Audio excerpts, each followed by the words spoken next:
उसके मन में एक सवाल आता है और उसके मन में एक हिम्मत पैदा होता है कि आज हम अगर पदाधिकारी से बात करने जाते हैं तो उनके पीछे, उनके सीने में ये हिम्मत होता है कि हम विधायक के आदमी हैं।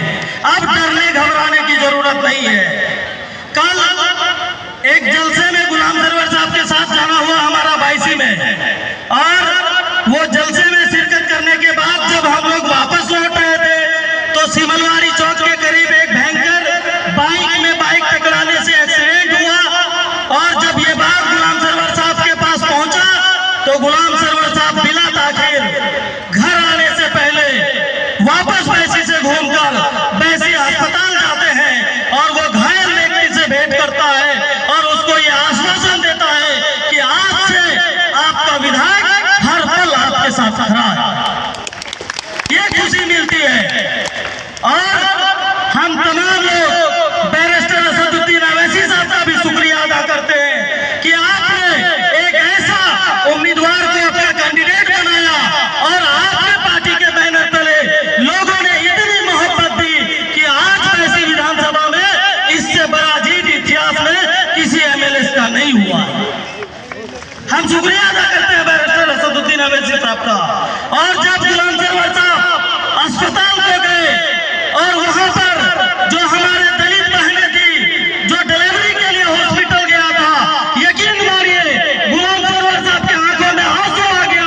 वो हमारी बहनें जो दलित समाज से थी, नीचे सोया हुआ था, हॉस्पिटल में बेड खाली पड़ा हुआ था, उसमें पखाना पड़ा हुआ था, लेकिन यकीन मानिए साफ करने की हिम्मत जुर्रत किसी में नहीं थी, क्योंकि आपका जो विधायक आज से पहले हुआ करता था उसे हॉस्पिटल से कोई मतलब नहीं, उसे प्रखंड से कोई मतलब नहीं, लेकिन गुलाम सरवर साहब ने रात में हॉस्पिटल के स्टाफ को ये बोल के आया है कि हमें शपथ लेकर वापस बैसी लौट के दो, एक स्टाफ को उल्टा लटका देंगे। अब किसी के साथ नाइंसाफी नहीं होगा, क्योंकि अब जनता का विधायक, आपका विधायक आपके बीच हर सुख दुख में आपके साथ खड़ा रहेगा। क्योंकि आज से पहले जो एमएलए होते थे वो सिर्फ चंद लोगों का विधायक हुआ करता था, समाज का जो चौधरी होता था, समाज का जो बड़ा लोग होता था उसका विधायक हुआ करता था। लेकिन गुलाम सरवर साहब का एमएलए बनने से एक एक गरीब को दिल में ये हौसला हुआ है कि गुलाम सरवर मेरा भी विधायक है। ये खुशी मिली है हम लोगों को। तो आप तमाम लोग अपने जगह पे बैठे रहिए और उस शख्स का इस्तकबाल करिए, जोरदार तालियों के साथ उनका स्वागत करिए कि बैरिस्टर असदुद्दीन अवैसी साहब, हम बैसी विधानसभा वाले आपका कर्जदार हैं, आपका एहसानमंद है। आपने गुलाम सरवर साहब को अपना उम्मीदवार बनाया और हम लोगों ने भरपूर वोट से, समर्थन से, दुआ से गुलाम सरवर साहब को असेंबली भेजने का काम किया है। तो इन्हीं चंद बातों के साथ मैं अपनी बात को खत्म करना चाहता हूं। और आप लोग यहां से एक हाथ लेके जाइए कि विधायक आपका अपना विधायक है। आप किसी भी कार्यालय में डरने घबराने की जरूरत नहीं है। ये डाक बंगला का जो कार्यालय है ये आज से लेकर 5 साल तक 24 घंटा आपके सेवा में खुला रहेगा।